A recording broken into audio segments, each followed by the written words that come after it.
我捡了个失忆书生做相公，他很俊俏，就是有点矫情。糖醋里脊放多了醋，这才多长时间，娇娇就不上心了。果真女人的嘴骗人的鬼。咳嗽时没有及时递水。夫妻本是同林鸟，大难临头各自飞。如今我缠绵病榻，倒是拖累娇娇寻找第二春了。我扶额，大哥，你只是染了点风寒。恢复记忆后，得知他是最年轻的刑部尚书，我连夜打包行李跑路，却被他堵在床头，咬牙切齿道：娇娇，你知道刑部有多少审问犯人的刑具？你若敢跑，我不介意带你去见识一下。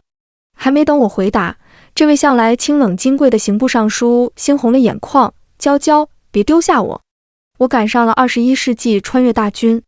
特别一点的是，我是胎穿的。穿越第二天，我就咕咕坠地。彼时的我只是一个小肉团子，不会演，不会跑，亲眼目睹自己被奶娘狸猫换太子，可怜兮兮的就这样被扔到了乱葬岗。恰逢我爹进京买猪崽子，顺带把我捡了回家。每回我爹喝醉，总是嚷嚷道：哪个天杀的，将小奶娃丢在大雪天，不想养就管好下半身的如意棒，再招摇过市，老子给你阉掉。老头这话说的不假，他确实是10里8村阉猪的好手，就是不知道阉人怎么样。开玩笑，我知道他这是心疼我。当初我被扔到乱葬岗，身上就裹着个单薄的襁褓，小脸冻得苍白，大夫直言没救了，他偏不信，将娶媳妇的家底交代出去，我到底是养活了。只不过我没告诉他的是，当初我见是一大胡子标头大汉将我捡去，我自觉放弃了求生欲望。不要问，问就是我爹长得太像吃小孩的了。就这样，我们爷俩相依为命，凭着上辈子吃货的天赋，我将猪肉做得远近闻名。糖醋里脊、糖醋排骨、四喜丸子、油炸猪里脊、猪肉炖粉条，天南海北8大菜系，慕名来的客人络绎不绝。几年下来，在这西府镇站稳了脚跟，倒也攒下不少家业。不过我爹最近愁容满面，因为我年满18还未出嫁。这个朝代14及笄后，就会有媒婆说亲，16当母亲的已然不少。我长得倒也不错，类似于林黛玉般弱柳扶风，恰好是读书人追求的佳人模样。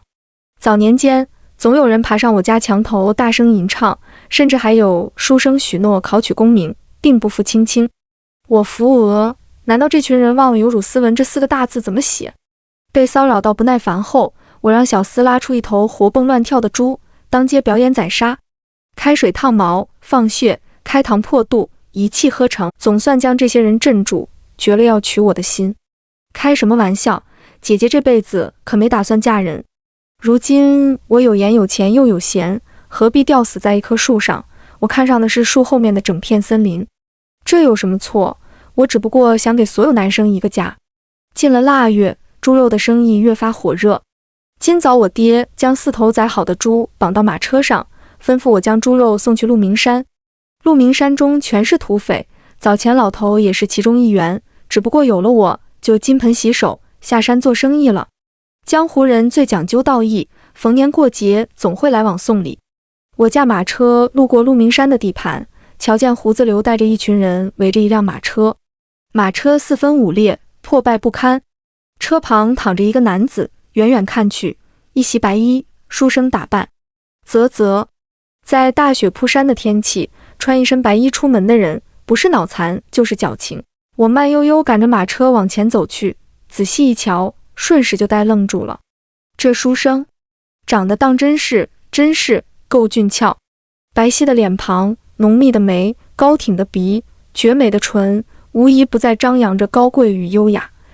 这哪里是人，这根本就是妖精。真是应了那句诗词：陌上人如玉，君子是无双。好看，太他妈好看了！我疑惑地看向一旁的胡子里。据我所知，鹿鸣山的土匪都是一群有讲究的，向来劫富济贫，从不祸害普通百姓。胡子里无措地摊开双手：娇姐，今早大当家料到你会来送肉，雪天难行，吩咐我等在山下，谁知道这儿就碰上他了。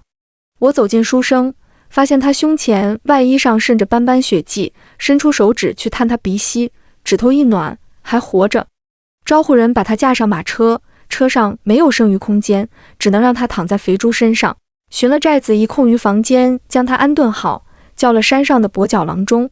他倒是命硬，马车散架成那个状态，只是受了些皮肉伤，现在还没有醒，是因为天寒地冻晕了过去。半炷香的时间，他醒了过来。他警惕地看着四周，这是哪里？你是谁？我又是谁？我瞪大双眼，扭头一脸疑问看向跛脚郎中。经过一番检查，他摸着胡子，意味深长道：这位公子先前摔下马车时，可能撞到了头部，失忆了。什么时候能恢复记忆？我急忙问道。郎中摇摇头，不好说，少则半月，多则一辈子。我眼睛一亮，喜上眉梢，莫不是老天爷可怜我上辈子至今未曾有过男人，特地送我一个？他头发半束，未曾晚祭，说明没有娶妻。书生虽然对此感到陌生，但根据我们的谈论，听出他自己失忆了，像是想要努力回想起一切。他双手用力拍打脑袋，我见此，轻柔地握住他的双手，制止他继续拍打的动作，温柔道：想不起来便不要想了，没关系的。他抬起头，眼睛湿漉漉地望过来。我忍不住抬手摸摸他毛茸茸的脑袋。你叫梁二牛，父母双亡，自幼长在鹿鸣山。我姓孟，名娇娇，是你未过门的妻子。二牛靠在床头，掩着唇无力地咳嗽几声，眼中满是戒备，显然不信我说的。嗨嗨，我清清嗓子，继续一本正经道：二牛，我们可是有官府盖章的婚约文书在呢。若你不信，我现在就派人取来。你身上还有伤，先躺下休息。出来房门，我便让胡子里派人去衙门伪造婚约。娇姐，你当真要收了这书生？胡子里一脸不可置信。当年我杀猪拒婚的场面太震撼人心，西福镇就开始传猪肉西施是个厌恶成亲的。我点点头，催促他赶紧去办。胡子里一脸揶揄：娇姐，你若是温柔起来，没有哪个爷们可以抵得住。凭着我爹这些年给官府交的税，以及我和鹿鸣山的关系，衙门很快将婚约文书做好。二牛将做好的文书仔细拿在手中端详，像是要把它看出个花来。我心中腹诽：小样，这可是衙门正儿八经的官印。将饭菜端上桌，这可是我趁着伪造文书的空闲时间亲自下厨做的。不是有句老话讲得好吗？要想抓住一个男人的心，就先抓住他的胃。酸甜可口的糖醋里脊让人胃口大开。我没错过，他喉结滚动，连咽口水都这么性感。我将筷子递给他，他没有接。咕咕咕，他白皙的脸倏尔挂了一抹绯红，不好意思地对我笑笑，两个梨窝明晃晃地挂在脸上。我将筷子塞进他手中，吃吧，这可是你以前最喜欢吃的。许是饿了太久，一阵风卷残云，吃得急了。二牛剧烈咳嗽，我忙倒水送到他嘴边，轻柔地帮他扶着背，拿手帕细细地为他擦嘴。他自己接过水杯，扭头避开了我擦拭的手。我瞧见他的耳朵红红的。我端起残羹剩碟，准备出门让人清洗，他伸手抓住我的袖口。娇娇，你还会回来吗？他弱弱地问道。我一愣，心中欣喜，回过身来，趁此机会捏捏他的脸蛋。这触感，忍一天了，早就想试试手感了。当然会回来，你大病未愈，我自然不会离开你。我飞奔出门，直奔跛脚郎中处，想问问二牛现在的身体，能跟我洞房吗？之前在镇上听隔壁翠花洞房时，可把他相公折腾得够呛，连着给他留了好几天的腰子。山上人多嘴杂，第二天一早，我就驾着马车载二牛下山了。提前给我爹通了信，这回他正在巷子口等着我们。老头围着二牛绕了绕，上下打量。二牛倒是宠辱不惊，大大方方的让他看，扯着我的袖子将我拽到一旁。这小白脸，肩不能扛，手不能提，就一张脸还能看得过去。最重要的是，他也不能进京赶考，赚个官回来当当。我就是看上他的脸了。我如实相告，十里八村，别说有长得比二牛这张脸好看的，就是穿越之前，凭这姿色，妥妥地吊打奶油小生。哼！我爹怒其不争，扫着衣袖转身走了。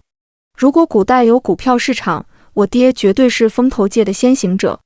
只不过别人投资生意，他投资未来女婿。凡是西府镇的，亦或者是路过歇脚的，一穷二白，斯文懂礼，看着像个好男人的，最重要的是进京赶考的学子，我爹都投资哦，不是接济过，为的就是给我赚个官夫人当当，他也好跟着沾沾光。只不过无意成功案例，倒有几个落榜回来嚷嚷入赘的，让我爹拿着刀赶了出去。我含笑领着二牛熟门熟路地走进家门，二牛紧跟其后，进门抬眼扫了圈，院落虽小，倒也生得干净整洁。西南角有棵柿子树，光秃秃的，挂着小灯笼似的成柿子，厢房底下还挂着晾晒的柿饼。满意的点点头，看向我犹豫道：“我住哪儿啊？”见他模样白净，神情无辜，我忍不住起了逗弄的心思，拉起他的手，走到我的闺房，认真道：“你我是世上最亲密之人，自然要睡在一起啊，这是天经地义的。”二牛乌黑的眼眸闪过一丝慌乱，怎么办？他越是如此，我越想欺负他。趁他不备，上前抱住他，亲昵地在他胸膛蹭了蹭。胸肌挺壮，可是我们每晚都要睡在一起，你要搂着我，抱着我，亲亲我，才能入睡。他浑身僵硬，面红耳赤，忍了忍，没忍住，将我一把推开。我不知羞耻，压抑着笑意，替他把话说完。他冷着脸，胸膛剧烈起伏。你我虽为未婚夫妻，但未举行成亲之礼，此举不合规矩。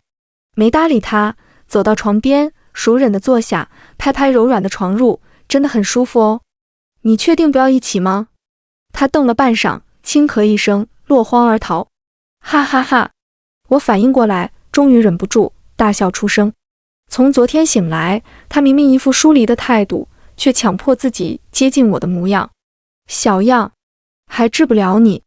春节临近，街上的年味愈发浓，到处挂满红灯笼，卖烟花爆竹的小贩沿街吆喝。下午抽空带二牛扯了几匹布料做成衣，这厮好似偏爱白衣。这喜庆的日子，我怎么会让他如愿呢？除了白色，其余颜色的料子全要了。布店老板屁颠屁颠地殷勤着，这家伙还在生闷气，脸色极臭，和我隔着2尺远。我笑笑不作声，悠哉地看着老板给他量尺寸，赏心悦目。男人嘛，不能惯着。这个时候，我爹的猪肉铺以及我的小饭馆都是最忙的。想到做饭的油烟通常对皮肤伤害比较大，又看看二牛那俊俏小脸，我将二牛扔给了我爹，让他帮忙收钱打下手。小饭馆生意红火，进店就看到刘婶忙活，倒不是吃饭的客人多，而是很多人来买半成品。我将糖醋里脊、红烧排骨、鲜鳞酥肉、梅菜扣肉、酱香红烧肉做成半成品推出，没想到赚得盆满钵满。小镇的人大多忙碌了一年，只留年底这几天歇息犒劳自己，所以菜品的分量价格都特别实惠。眼见日头偏西，我伸伸懒腰，嘱托刘婶关了店早点休息。看着手里提着的石笼，会心一笑，罢了罢了，自己的小奶狗还是得疼疼。走到猪肉铺门前，我目瞪口呆地看着眼前这长龙式的队伍。平常这个点，猪肉铺早就关门了，今日怎么排队的还都是镇上的大姑娘小媳妇，个个面露羞红，交头接耳。我跨过人群，走到队伍最前端，震惊地看着眼前的这一幕。男子长躯凛凛，宽肩窄腰，白衣胜雪，黑发潦草地扎着，飘飘逸逸，相貌堂堂，威风漂浮，勾人心魂。眉头平缓，手起刀落，案板上的大棒骨裂成2半。我吞咽口水，不是被他妖精似的美貌所惑，而是心底有些后怕。要知道，平常我爹砍这猪棒骨都要撸起袖子，抡起刀子，卯足力气砍下，他却看起来没费多少力气。不禁想到让我抛却后脑的一件事，二牛这失忆不知道会不会恢复，什么时候恢复？这要想起来，发现我骗他，不得也把我砍了。男子发觉有人看他，抬起头来，眼眸不乐，看到我后眉梢带喜，放下砍刀，跑到我面前，委屈地看看我，又瞅瞅这长队的大姑娘小媳妇。回过神，望着他这双水嘟嘟的小狗眼，这是被他们骚扰的委屈上了。娇娇，擦汗。他撒娇道。我掏出手帕，仔细为他擦拭额间细汗。算了，走一步看一步吧。你把我丢在这脏兮兮的地方，还让这么多豺狼看我，我以为你不要我了呢。听着他的控诉，我偏过头轻咳一声，将手中的石龙递给他，摸摸他头顶柔软的头发。走进肉铺，瞅见坐着嗑瓜子喝茶的小老头，抬脚踹了上去。我一把杀猪刀砍在砧板上，冷笑一声：各位大婶大嫂、姊姊妹妹，这位是我孟娇娇还未过门的夫婿，等成亲那日定请各位饮杯喜酒，感谢各位光临小店，天色渐晚，就先不打扰各位买肉了。说完，领着二牛往家走，徒留面面相觑的众人以及嚎叫的我爹。自那天起，二牛说什么也不去肉铺，一是他有洁癖，嫌脏；二是他不想被那群女人当猴耍。见我不勉强，我走到哪，他便跟到哪，俨然一个跟屁虫。一般白天我都在小饭馆忙活，他就给我洗洗菜，打下手。炒菜时，总感觉背后有道凌厉的目光赤裸裸地盯着我，偶尔转头逮住，他露出洁白的小虎牙，灿然一笑。因为二牛的到来，我家今年的春节相比往年热闹些。年节一过，我爹便热火朝天地开始张罗我的婚事。见识过二牛砍棒骨，我爹对这个可以继承他衣钵的女婿打心坎满意。闲来无事，二牛在街上支了个摊，帮附近的人写信，赚点零钱补贴家用。对于成亲，他不主动也不拒绝，不清楚抱着什么态度。望着早出晚归的二牛，我越发蔫蔫的。这就像你饥肠辘辘时，面前摆着一盘酱肘子，吃吧，能饱腹，但有50%可能被毒得七窍流血；不吃吧，饿得难受还舍不得。这一矛盾，直接矛盾到我披上嫁衣，盖上盖头，坐在大红喜床上。房外觥筹交错，谈至兴浓，我心底躁动异常。如今二牛失忆，我虽救他一命，却挟恩图报，意欲骗婚。见到他时，虽是书生打扮，若是家中已有未婚妻，又或者通房小妾成群，我是万万不可能接受的。再者，在这个穿衣布料讲究礼法要求的时代，初见他时那身白衣，布料上乘，身份绝不是普通人。若有一天他想起一切，秋后算账，我这就是自掘坟墓。真是被美色眯了眼。常言道，留得小命在，不怕没男人。打定主意，掀开盖头，朝门口走去。趁着天色已晚，大伙正好喝高了，放走二牛正合适，再不计明天背上被逃婚的名声。正欲开门，房门被人从外推开。来人正是二牛，他脸颊挂红，步伐蹒跚。不会喝大了吧？这可怎么走？刚想上前搀扶，就被人一把拽入怀中，不待我反应，一只大手擒住下巴，低头吻了下来。反应过来，我正托双手向外推拒他的肩膀。你喝多了，冷静一点。抬眼看去，他眉间泛着不正常的潮红，眼底一层雾气。突然想到上庄时，我爹的老相好孙姨说要送我一份大礼，难不成他给二牛下了虎狼之药？男人见不配合，眼中闪过一抹恼怒，像麻袋似的把我扛在肩上，向大床走去。砰的一声，我被丢在大床上，随后厚重的身躯直接压过来，将我双手举过头顶。清醒一点，否则你会后悔的。我试图将他弄醒，无奈男女力量相差悬殊，他像揉面一样把我在床上揉来搓去，只留我声声惨叫。半晌，云雨初歇，我瘫在床上，浑身的骨头像被人打断重塑般酸痛，连抬起根手指的力气都没有。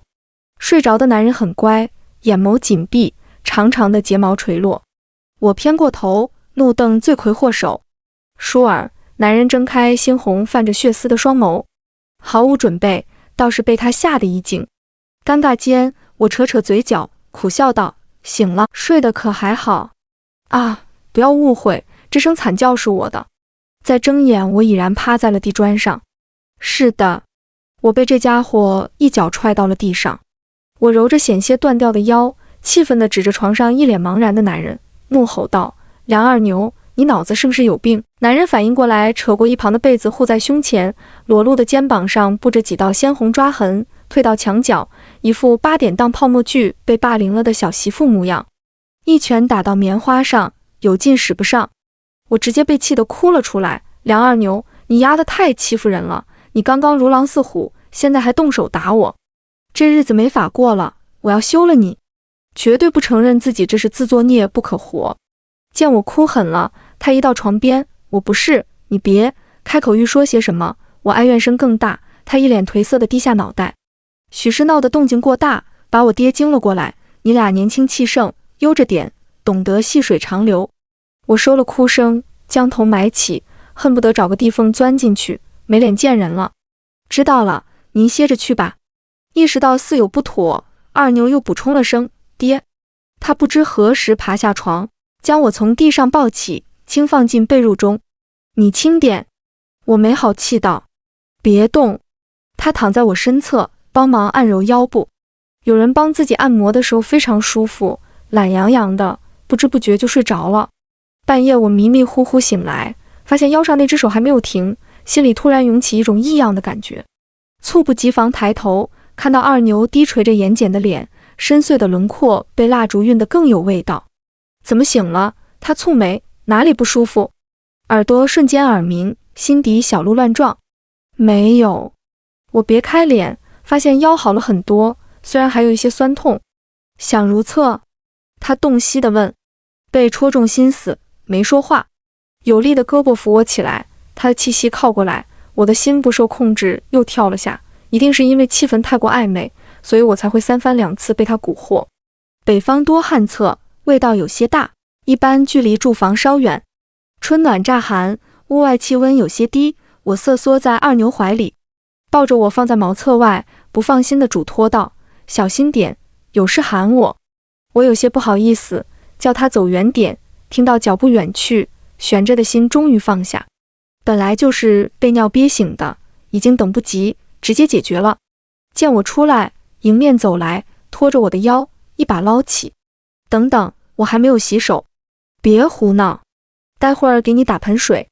他把我放置在床上后，果真打了一盆水来给我洗。收拾完所有，他掀开被褥一脚钻了进来。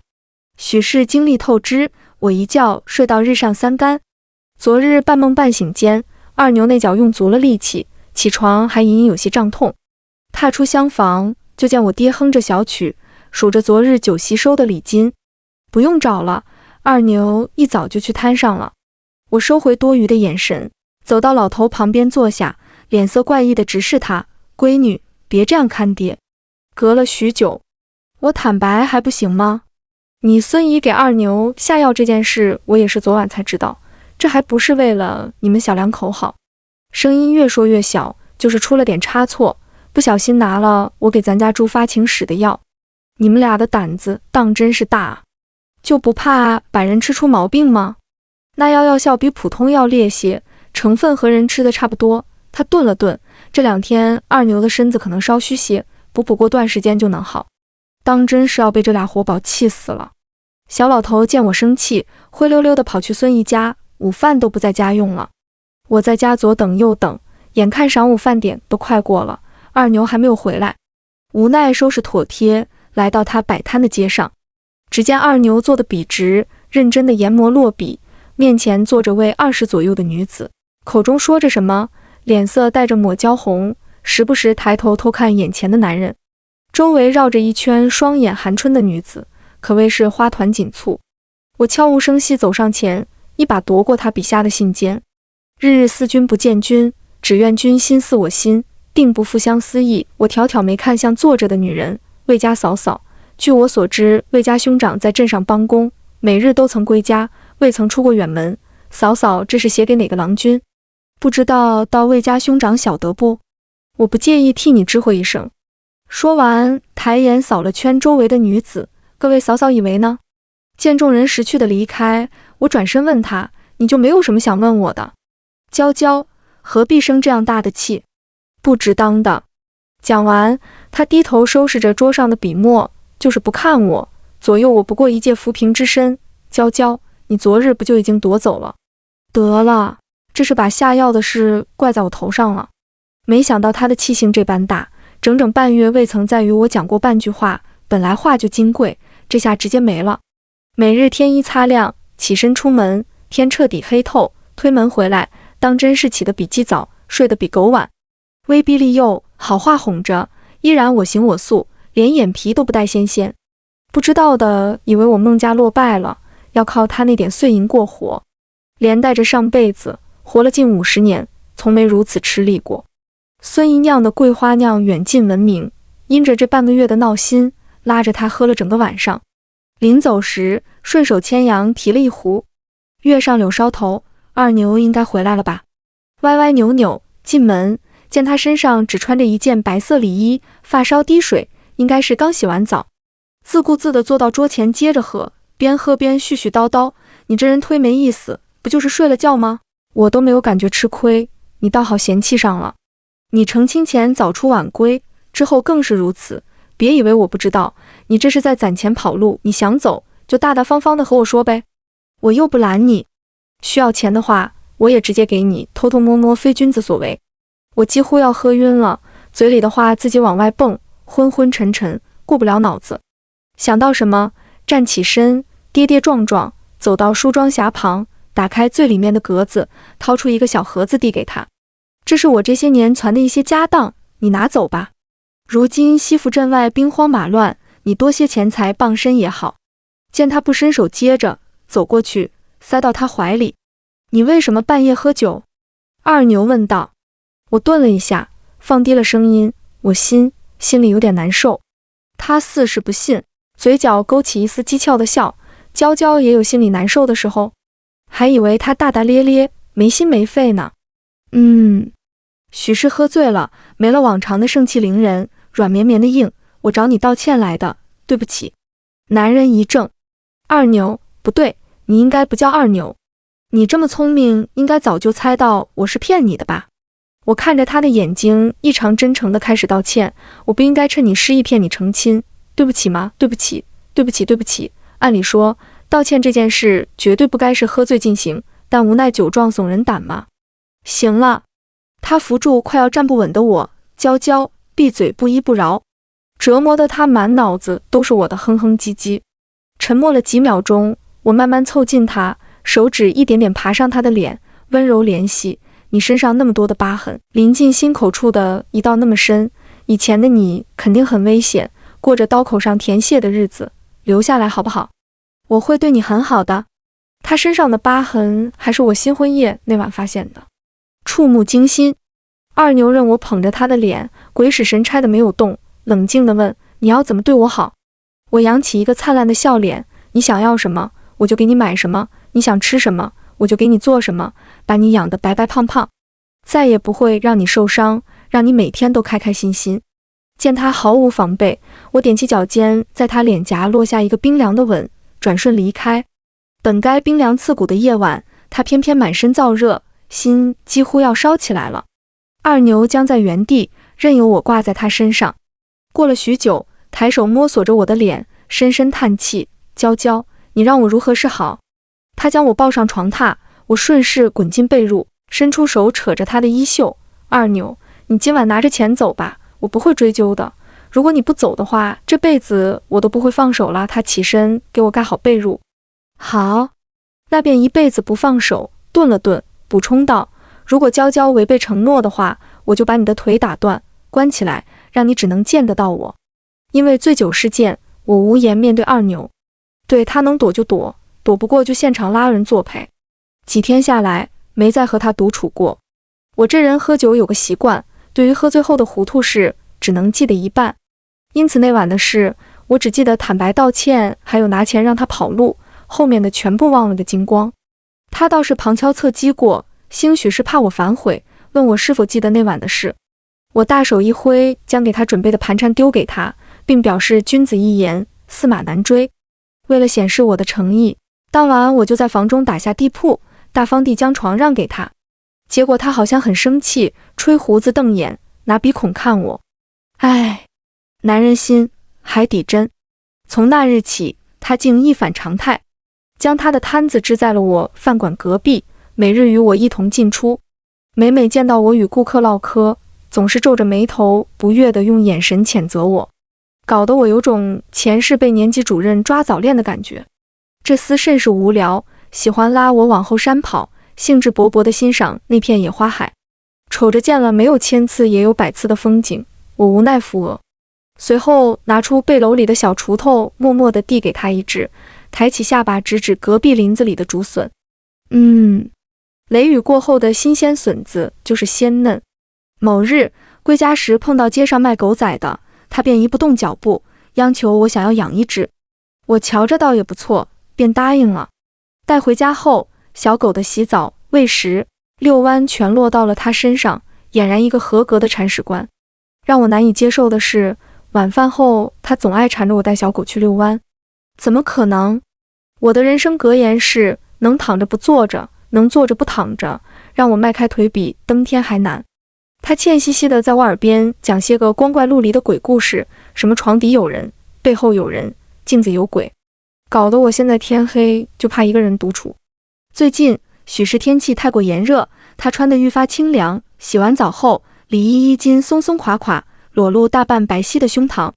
我只能闭上眼睛，拉上薄被，口中默念南无阿弥陀佛，南无阿弥陀佛，美色误人。因着二牛近日以来穿得清凉，染了些风寒，遂趁此机会忙里偷闲，驾着马车前往距离西福镇最近的一座城宣城。没遇见二牛之前，每隔10天半个月我就要来往一趟。要说宣城里面最繁华最好玩的销金窟，当属秦轩阁。因着本地民风开放，里面不仅有男子喜欢的美女好酒，就连那伶人也是一等一的体贴温顺，因而不少女子混迹于此。唉，想起曾几何时潇洒自在，我不由深深叹了口气，打定主意带着二牛在宣城好好逛一番，选我常住的客栈。收拾妥帖，用完午饭，我领他来到宣城最热闹的一条街。我如数家珍般给他一一介绍着街上的好玩物，来自西域的毯子，波斯的香膏，南部藩国的新奇水果。宣城虽不大，但因着地理位置优越，来来往往货物运送的必经之路，因而内有乾坤。他在身后慢慢跟着，脸上挂着淡淡的笑，安静地听我啰嗦。几天前就听他讲想要寻些个好些的笔墨纸砚，正好今天替他置办齐全。因着上辈子经历了20多年的教育生涯，这辈子幼时我爹替我寻了先生，我只把寻常字混了个眼熟，并不熟悉这些笔墨纸砚的价格。麻烦把你们这上好的笔墨纸砚全部来一份。在我知道价格后，已经来不及收回这句话了。我捂着瑟瑟发抖的钱袋子出了铺子，心底泪流满面。我的钱啊！本来还打算偷偷去一趟秦轩阁，这下好了，只能想想了。养小白脸真费钱啊！想起刚刚下不来台，二牛憋笑地看着一脸内伤的我，妥帖地将东西拿在手中，拉起我的衣袖，走到一家金银饰品房。我疑惑地看向他，咋了？难不成你还有着女装带女士的癖好？说完还不忘捂住我的钱袋子，他们万万不可以再受伤害了。二牛抬手打下我的后脑勺，一脸看傻子似的看向我，痛，你轻点。沉默地将我拉进去。铺子里的金银饰品眼花缭乱，小时候还总缠着我爹买这些，长大开店后，我嫌弃这些饰品叮叮当当，累赘得很。他走到一堆银簪子前，仔细挑选，过了好久才选出一只水滴形镂空带个小铃铛的簪子，走到我面前，簪到发髻上，后退几步，点点头，一副满意模样。店家站在旁边拍马屁似的夸赞我戴这只簪子好看，客观眼光不错，我们二人十分相配。他从袖口中掏出银钱递给店家，看起来心情很高兴。我摸到发髻间的发簪，小巧玲珑，虽然不贵重，但这好像是我活了这么久第一次收到异性送的礼物，内心不禁泛起圈圈涟漪。等等，这好像不重要，你钱哪来的啊？用的我给你的跑路盘缠，还是偷偷藏的私房钱？我眨巴着眼睛问他，他抬手摸摸我发顶，无奈道，我每天也并不都是闲着，这是我给人写信挣的钱。听此内心暖暖的，同时也感慨小白脸写信真挣钱。刚要出铺子，迎面走来一位仙气飘飘的白衣女子，身侧跟着位衣着不菲臃肿的老嬷嬷。我记忆向来不错，见过一面的人下次打照面也认得。这位老嬷嬷我总感觉很熟悉，但又说不上来在哪里见过，愣愣地站在原地打量她。小姐，小心台阶，有劳奶娘。两人搀扶在一起，看起来感情不错。二牛见我呆愣住，关切地问我，怎么了？难不成是认识的人？要不要去打个招呼？我摇摇头，表示不用。模样熟悉，声音也熟悉，只不过印象中的声音不似这般温柔，是狰狞、愤恨、嫉妒、嘶哑的。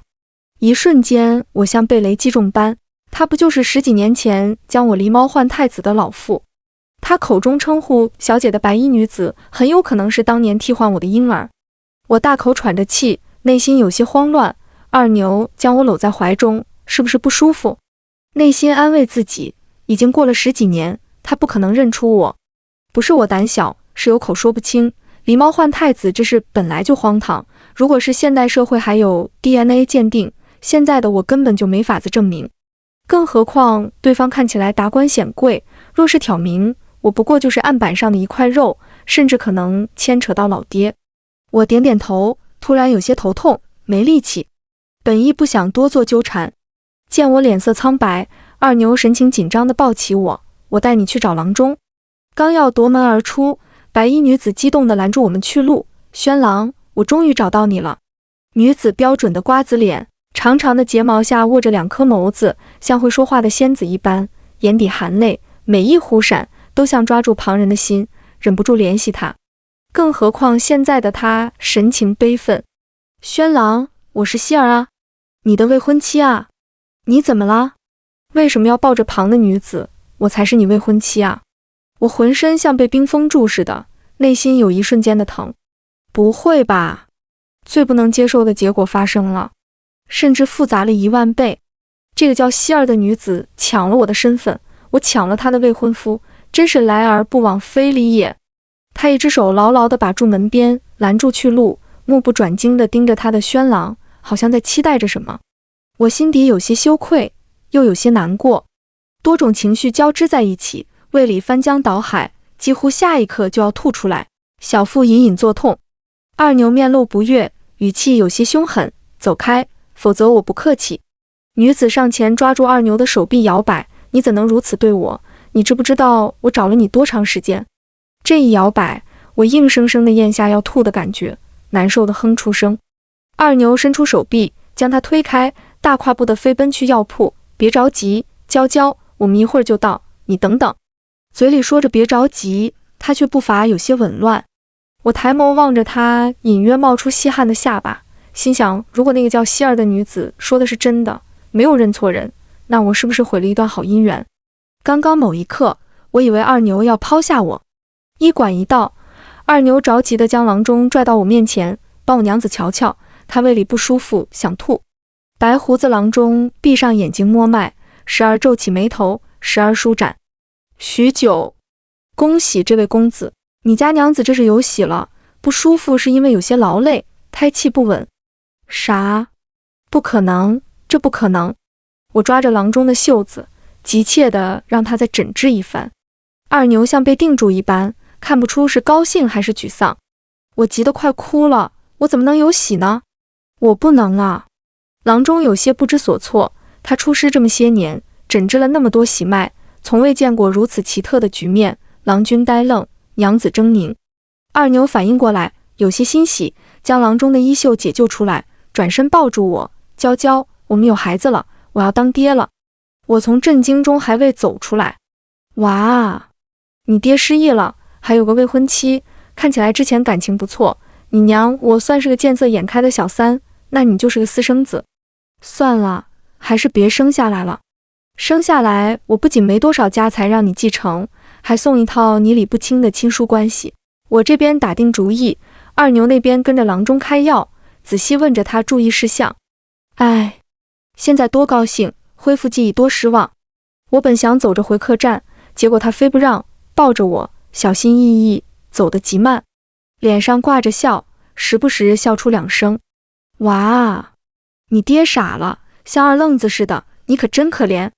临近客栈，发现门口站着一群侍卫，叫希儿的白衣女子已经等候多时，找来的速度还真快。我挣扎着从二牛怀中出来，那个希儿好像哭了很久，眼圈红红的，目光粘在二牛身上。我有眼色的准备上楼，回避这个场面。见我离开，二牛也在后面紧紧跟着。我喟叹一声，转身，不管怎样，这是关你的身事，既然有人找上门，你总要去瞧瞧。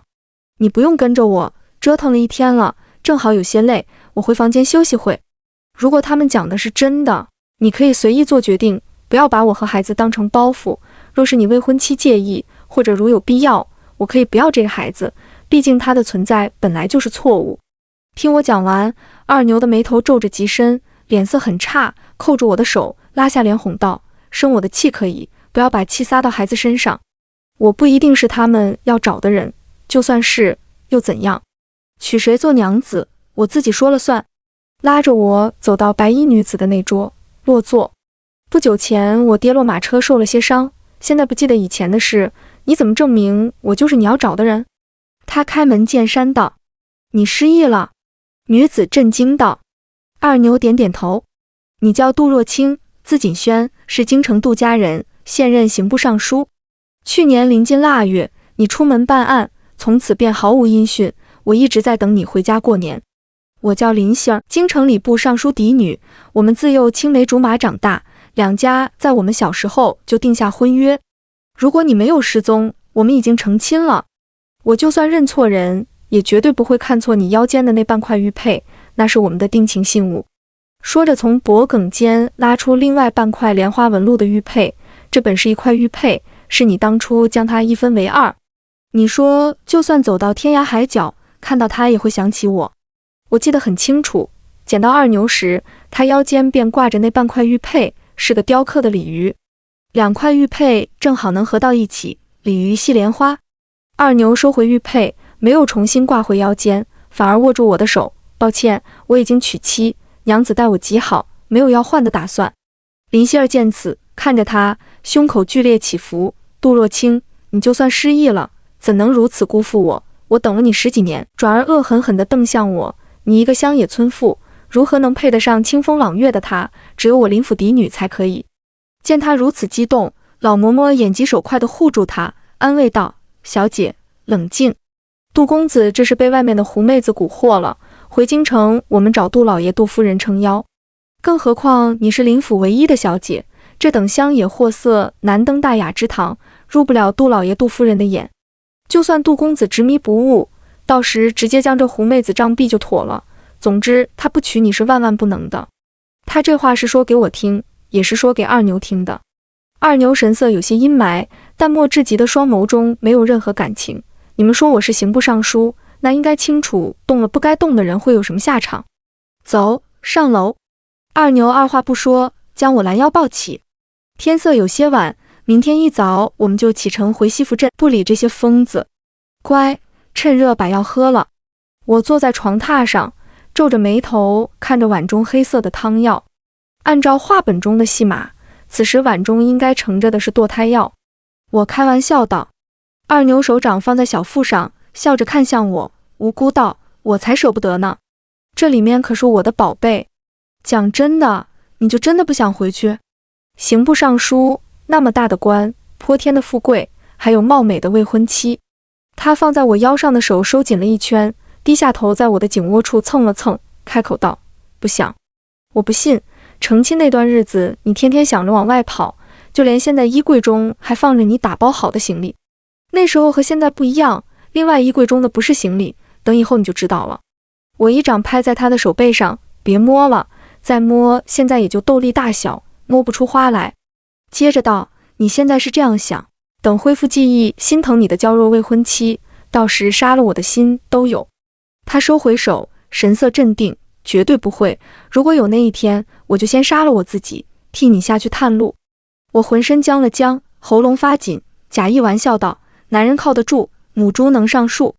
这夜我窝在二牛怀中，睡到半夜，燃烧的火焰照亮半边天空，浓浓的黑烟涌入鼻腔。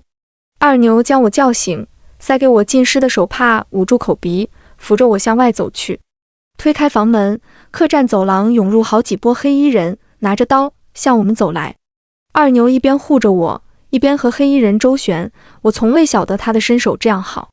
火烧得噼里啪啦，火势越来越大，烟雾也越来越浓。有一个黑衣人冲了进来，目露凶光地朝我杀了过来。我捡起地上的黑衣人掉落的刀，咬咬牙，杀猪般3两下解决了对方。这群黑衣人明显是冲着我来的，他娘的，想也不用想，肯定是白天的小白莲指使的。二牛见黑衣人下意识不敢伤他，放开了手，砍向他们。不一会儿，黑衣人全部倒地，他的衣袍被鲜血浸湿，脸上挂着贼人溅起的血，杵着刀，猩红着眼朝我笑。笑个屁！都什么时候了还笑？笑这么瘆人，吓着你娃怎么办？我骂了句脏话，用刀砍开地上燃烧的木头，走到他身边。他闭上眼，浑身脱力，倒在我怀中。我怀抱住他，温温热热、黏黏糊糊的血液蹭在我手中。他背上挨了一刀，疼得他昏过去，太阳穴也直抽抽。我费力地拖着他，将他拖到1楼。火烧得太大，燃烧的房梁倒塌下来。我趁机将他推出客栈大门，跌坐在地上，被浓烟熏得口鼻火辣辣的疼。隔着熊熊燃烧的房梁，贪婪地望着他，喃喃道：“你是翱翔在9天的白鹭，这么好的你怎么能拘泥在此？秉公执法，建功立业才是你的去处。我们的相遇本来就是场意外，去找你喜欢的人吧。”林希儿急匆匆跑来，查看地上躺着的杜若清，见还有气，招呼人将他抬起。站起身来，嗤笑着望向我，嘲笑我的不自量力。我迎向他的目光，笑得开怀坦荡。早就料到他带着人守在客栈外，今日若大火烧不死我，出去也会被他杀死。我将发髻上的银簪拿下，丢在地上。毕竟是他第一次送我的礼物，还有些舍不得呢。转身在林希儿震惊的目光中朝火光走去。他以为我会向他求救，跪下来让他饶我一命。我孟娇娇就算死腰杆也挺得直直的，更何况我根本就不会死。亏得我前10几年生性风流，去秦轩阁时总爱在此处落脚，时间长了，和店主处成兄弟，自然知道旁人不知的密道。醒来看到着火时，就猜到林希儿的目的了。杜若清一旦醒来，肯定会回来找人。我将银簪子丢到客栈，等他发现时，自然误会我早已葬身火场。杜若清若是永远不恢复记忆，那林希儿和他这辈子都没有可能。若是恢复记忆，他们之间也永远存在隔阂，是林希儿的心狠手辣葬送了他的第1个孩子。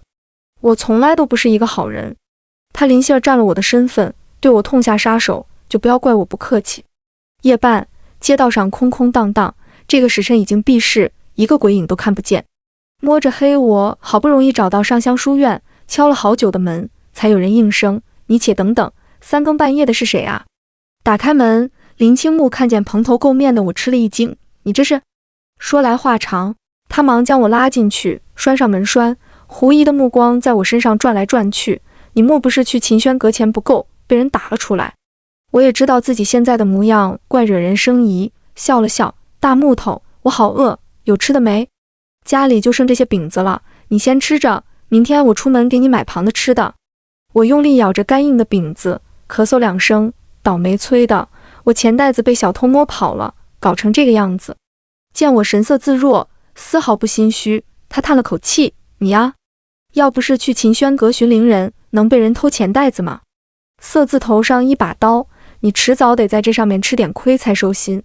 今晚先在我处住下，我去给你收拾房间。”我点点头。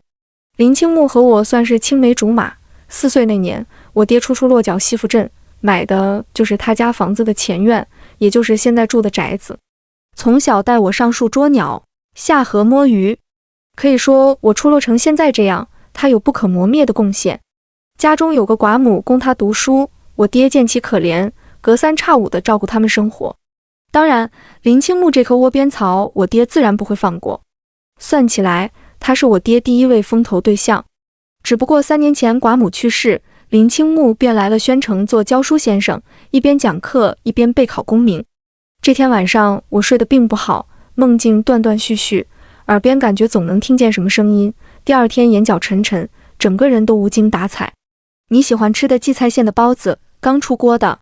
你知道我买包子时听说什么了吗？宣城来了一个大官，好像姓杜，是刑部的官员。噗！我差点没被周枪死。林青木嫌弃地看着我：“你慢点吃，又没人给你抢。”随后又自顾自地讲：“听闻他性格阴沉，手段狠辣，掌管京城诏狱，百种酷刑，凡在他手下的犯人，没有一个敢不说真话。不过他最近好像在找什么人，被他盯上的人估计连怎么死的都不知道。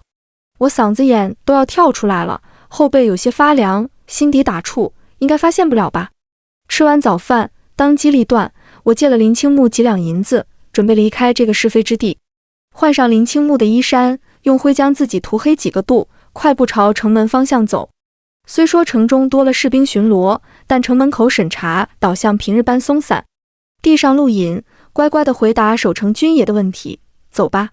我大喜，拿回路引，脚下生风棍关卡。忽然间，一声高喝自前方传来，把城门关上，今日不许任何人进出。一阵疾风，我眼前闪过一抹飞快的身影，男人一袭白衣，头戴玉冠，头发高高竖起，精致的脸庞毫无表情，高贵又冷漠。我几乎是在看到杜若清那张脸时，马上低下头，移开视线，心中祈祷看不见我，看不见我。怎么感觉今日的他好陌生，和从前给我的感觉不同？还有他是怎么知道我没死的？骏马的马蹄停在眼前，杜若清高高坐在马背上，眸光炽热，气势逼人，抬起头来。嗨，好久不见，我微微扬起脸庞，心虚道。他猩红的眸死死盯住我，一字一句道：好久不见，娇。我被硬拽上马，手腕像被套了个钳子，钻心的疼。骏马疾驰，片刻功夫，到了一处陌生的宅子。杜若清连拉带拽把我拖进房间，毫无怜香惜玉地把我丢到床上。他的目光朝我射来，严厉且炽热。我心虚的压根不敢看他的脸。银簪子，密道，上香书院，娇娇可真聪明啊。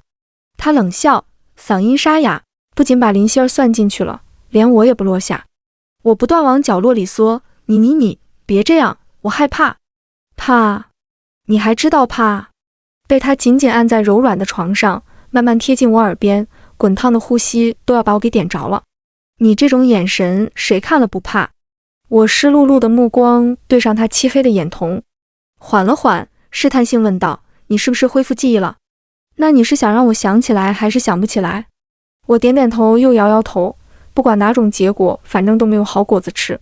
我伸手勾住他的脖子，软下声音：不要气了好不好？昨晚把你送出去之后，大火将房梁烧得砸落下来，我根本就没办法出去。再说了，就算出去林希儿的人也不会放过我，更何况他和你10几年的感情，等你恢复记忆，肯定会厌弃我，我还不如还他个清净，现在就走了呢。杜若清的暴怒被安抚下去不少，把头埋在我的颈窝处，深呼吸几许。过了好久，僵硬的身体逐渐放松。谁说会厌弃你？这不没有厌弃啊。你真的恢复记忆了？我有些吃惊，这和我想的不一样啊。他轻柔地摸摸我的小腹，有没有闹你？没感觉。我实话实说。大人，你要的东西送来了。侍卫恭敬地在外问道。拿进来。我好奇地看着，一个是他藏在衣柜中的包袱，另一个是一个大箱子。他解开包袱，露出里面的信件，一脸高深莫测地看向我。过去的10几年，娇娇可真忙啊。这里面一部分是我爹投资女婿写的契约，另一部分是秦轩阁伶人给我写的情信。我咽咽口水，不好意思道：年少轻狂，遇到你之后我不都改了吗？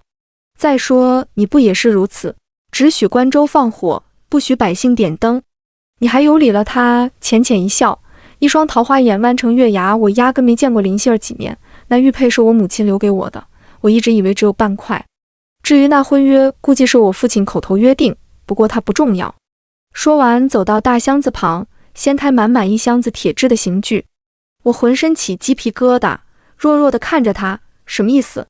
没什么，就是想和娇娇分享一下我认为好玩的玩具。他笑得像个温柔贵公子。变态啊，拿刑具当玩具。这只是赵狱中刑具的冰山一角，待有机会带你去那儿瞧瞧。我波浪鼓似的摇头。不用怕，若娇娇不再跑，自然用不到这些。他安抚地揉揉我的发顶，将我圈在怀中，心底泪流满面。如果能重来，我一定不会捡他，让他冻死在雪里。果真应了那句话，路上的男人轻易捡不得。后来我托杜若清陪我去见林希儿奶娘。你当真不认得我？奶娘唾了一口，不要脸的狐妹子。我笑出了声，我是狐妹子，林希儿又是什么货色？不过是只假借身份的狸猫。你忘了？我就是那个当年被你扔在雪地里的婴儿。你胡说，希儿才是林府的嫡出大小姐。她目露震惊，当年的事她做得很隐蔽，怎么可能会有人知道？杜若清心疼地抱住我，一阵后怕，如果没有老爹捡到我，我们就不可能遇见了。证明林希儿是假的林府嫡女这件事，我做难如登天，她可是信手拈来，一点没有心慈手软。我调笑她，一点都不念旧情，结果被她按在床上好一番搓磨。这厮没恢复记忆，以前是闷着骚，现在是明着骚。后续的结果是我并没有认亲，因为林府既想要亲生女儿，也不舍得放弃养了10几年的林希儿。不过在刑部尚书的宣传下，林希儿的名声也坏得差不多了。婚后半年，我早产下一名男孩，生产那天有些难产，吓得刑部尚书满头大汗，一直嘟囔道：“不生了，再也不生了。”我无奈笑道：“你忍得住吗？”林若清番外：“我失忆了，一个叫孟娇娇的女子告诉我，我叫梁二牛，这个名字真俗气。她说她是我未过门的妻子。我见她颜色俏丽，身条前凸后翘，不得不感慨自己眼光真好。她似是以为我不信，差人去拿我俩的婚约。明明10几年的婚契，纸张却如此崭新，官印也是新盖的。本来信，这下彻底不相信了，肯定有阴谋。担心打草惊蛇，我假意扮乖巧。她脸皮真厚，不知羞，总爱调戏我，却又对我很好，真的有些看不透她。我本意不做追究，在成亲当晚离开，结果谁知被下了药，迷迷糊糊和他在一起了。醒来的我有些惊慌，但身上的畅快感令我十分厌足。我深深叹了口气，心道只能对他负责了。当晚他睡着之际，我越发委屈，伸出手掐住他的脖颈。他的脖颈很细，一只手就能环住，明明用力就可以掐死他这个累赘。看着他安静的睡颜，却于心不忍。后来我生了半个月的闷气，他换着花样的哄我，我很享受这种感觉。某天他醉醺醺回来，哭着和我道歉，说要对我好，心疼我。我都心动了，结果第二天酒醒他竟然忘了。我有些后悔那晚怎么没掐死他，这样就不能惹我生气了。这个女人真的很迟钝，我明里暗里的暗示她，我愿意留下来和她过一辈子，结果她倒好，直接打地铺。去宣城时碰到林希儿，也说我是她未婚夫，不过我下意识地排斥她。她没有我娘子漂亮，也没有她身材好，更何况娘子都有我的娃娃了。谁知我没同意，这个心肠恶毒的丑女人竟然派人刺杀我们。幸亏我娘子机智，不然就再也见不到她了。我很生气，将她和她那个奶娘一起关了起来。许是那晚场面太过血腥，刺激得我恢复记忆。我娘是驿馆中的官女子，卖艺不卖身，被我父亲辜负，有了我。但杜家家世严苛，不许我娘进门，在我9岁那年逼死我娘。我恨他们，因着杜家一直未有男孩降生，遂将我领回去。娘临死时说：“萱儿，答应娘，这辈子做个无心无肝、冷清的人，且不可以情为实，莫把自己的心交出去。”我谨遵娘的嘱托，孤孤单单过了20多年，遇到孟娇娇，在我意料之外，不过我不想放手。得知她没死时，我心有余悸，差点失去她。又知她假死脱逃后，我很愤怒。在没见到她人前，是真的想过在她身上使手段，让她这辈子再也不敢想逃跑的事情。真正看见她后，那些可怕的念头全部消失了。幸而上苍待我不薄，我的娇娇是一个值得的人。